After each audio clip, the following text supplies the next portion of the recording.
my name is Melanie King, and for this project I chose the Dove Legacy campaign commercial. It talks about how it interviews mothers about how they view themselves, and then it also interviews their daughters and sees and compares what those daughters don't like about their bodies and what their mothers don't like about their bodies.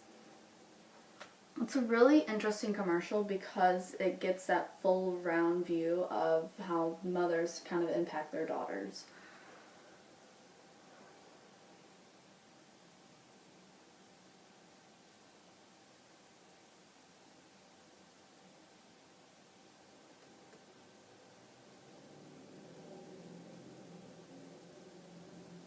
I worry that she's inherited, oh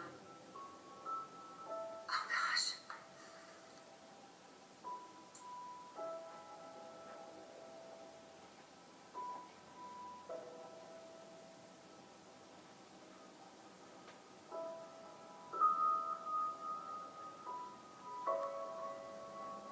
My number one hate on my body is my eyes are wonky, my bingo arms. I have very big legs. I'm not keen on my legs, but I just try to focus on the fact that they're very strong and that I'm a very good runner. I have a belief that the fact that I smile a lot has a lot to do with why my skin stays nice. Ribbit.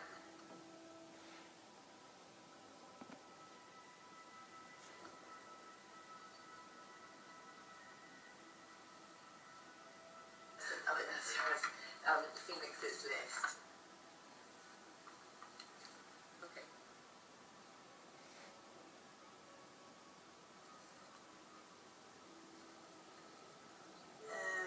Eyes, we don't like our eyes.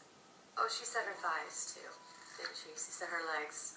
We both don't like our nose. I think don't like my arms, and she doesn't like her arms either. So I put hips and sort of bum areas, sort of upper thighs. And Lily's put her legs as well. I have tried to make my girls feel good. Well, I did say to her, I don't like this thing of, these body parts of mine, and I think that's why she probably picked it up. Yeah, looking at it, she really picks up a lot of my ways. She does. Just be confident with yourself and just realize how you can influence your child.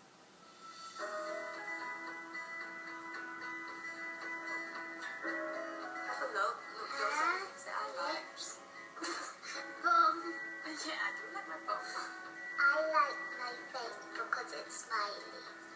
Legs, you wrote legs. Why do you like your legs? Because it's funny. Really? So why do you like them? Self-worth and beauty, it is an echo. It can echo from me to them, and then from them to others. Be happy. Just be happy. How I feel about myself really affects how she feels about herself.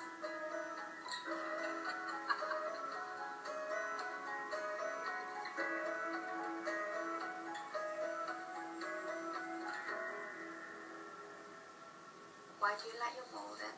Because it's the same as yours.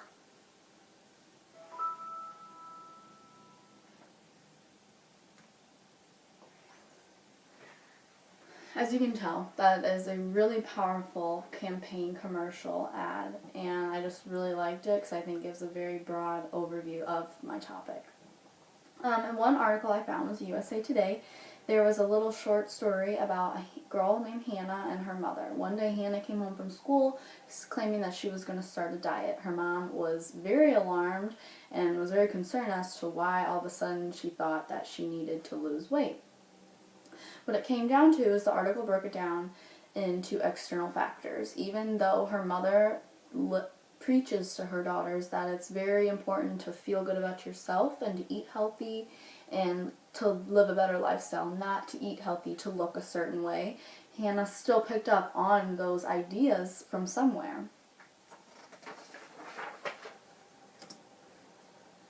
Experts say, and they tell moms to avoid talking about weight, diets, the way they look, and outer appearances as much as they can. Don't not talk about it, but just kind of avoid the negative characteristics that we normally associate with those topics.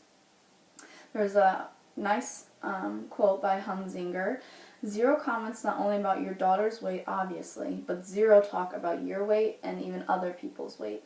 This one was really, I thought this was really important saying or quote, because even though you build your daughter up, that's good, that's what they want, but if you turn around and you talk negatively about someone you see sitting somewhere, that your daughter's going to pick up on that, and they're going to apply that to their life as well. They're going to know, and they're going to associate that look with a negative comment.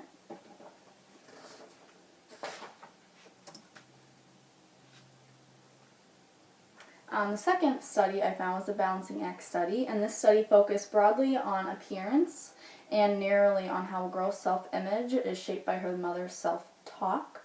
They supplied a statistic of 55% of surveyed moms admitted to complaining about their looks and weight in front of their daughters, with weight being the most common complaint.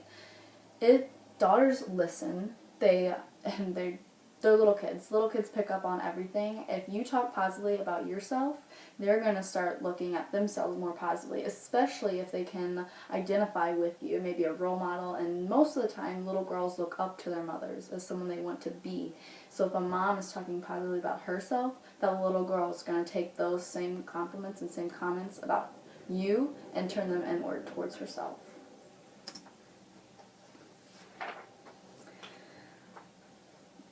Stevens had a really interesting kind of idea about how mothers portray this certain kind of outlook for their daughters.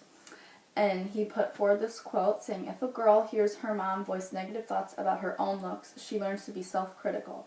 She learns to seek out problems and focus on what she doesn't like about herself." Little girls pick up on things like, oh, my hair doesn't look good today. Oh, I wish I had thinner thighs. Oh, I wish my butt was more perky. I wish I had skinnier arms. And especially if a little girl feels like she looks like you, and even if she gets told by other people she looks like you, she's going to take those comments negatively towards herself, even though you don't mean that in the slightest bit to be like that. That's how she's going to interpret that.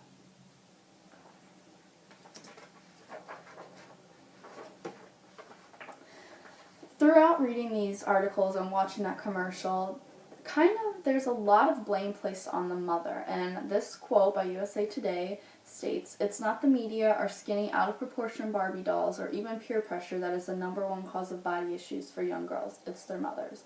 I don't necessarily agree with that quote, but I do see there is significance in the way a mom talks about her body and then how a little girl views her body and talks about her body. At the same time, though, I do think society plays a major role in this problem. It's been around for decades, centuries. It's not going to go away either.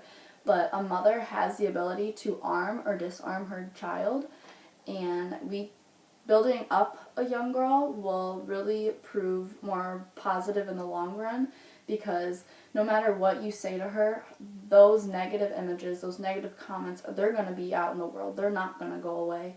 And I think it would be better to hear it from your mother first, that you are beautiful and you are good enough, you are worthy.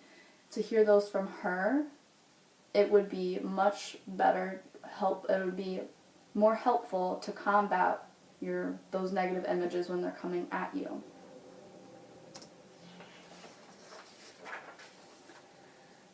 As you can probably tell, I don't think this is a problem that can be ignored. It's something that has plagued magazine covers, movies, TV shows, everything forever, and it's never going to go away. The only thing that we can do is we can take what we know and use it towards a good outcome. Stevens, in his article, quoted, "Given the culture we live in, it's almost inescapable for girls to be aware of the standards around appearance and beauty. If a mom says looks aren't important, don't worry about that. You really just shut down the topic. A mom can say appearance isn't important, but that doesn't mean her daughter won't think it is." I think this quote is very applicable to everyday life. A little girl is going to come to her mother or to her father and ask a simple question. If it's shut down right from the beginning, she's going to learn, oh, that's not something I need to ask, maybe that isn't something I need to talk about. But then as they get older, they're going to learn that is something that is very important in our society. Even though it shouldn't be, it is important. And it would be better to hear it from her mom or her dad firsthand to get rid of those negative ideas. To kind of boost the atmosphere of this presentation, I did include these 3 statistics. 91% of girls surveyed describe their mothers as beautiful. I think oftentimes as adults, we get carried away and get caught up in the everyday society we live in. We know that looks do matter, even though, so if our hair's frizzy one day, we're self-conscious about it all day. A young girl doesn't realize that her mom's hair is frizzy. She doesn't realize that if she wears pajamas all day, that she may be looked at as lazy. No, she's going to look at her and smile. My mom, that's my mom. That's someone I want to be when I get older. So I think sometimes we need to take a step back and realize who is looking up to us and how much of an impact we play in their world. The last 2 statistics I included because I thought it was a good way to look at the relationship between a mother and a daughter throughout lifespan. Those last 2 statistics were pulled from an article in a study that looked at relationships between middle-aged women and their mothers. I kind of like it because it's a sandwich generation. They have a daughter, they are a daughter and a mother, and they have to take care of their mother. So I just thought those 2 statistics were really interesting and really push the idea that these relationships with their mothers most of the time are going to be there forever. So it's just something that mothers need to be aware of, and women in general need to be aware of, that little girls are looking up to us. You may be a teacher, a guidance counselor, a nurse. Their little girls are looking up to you, and we have the power to change their outlook. Thank you.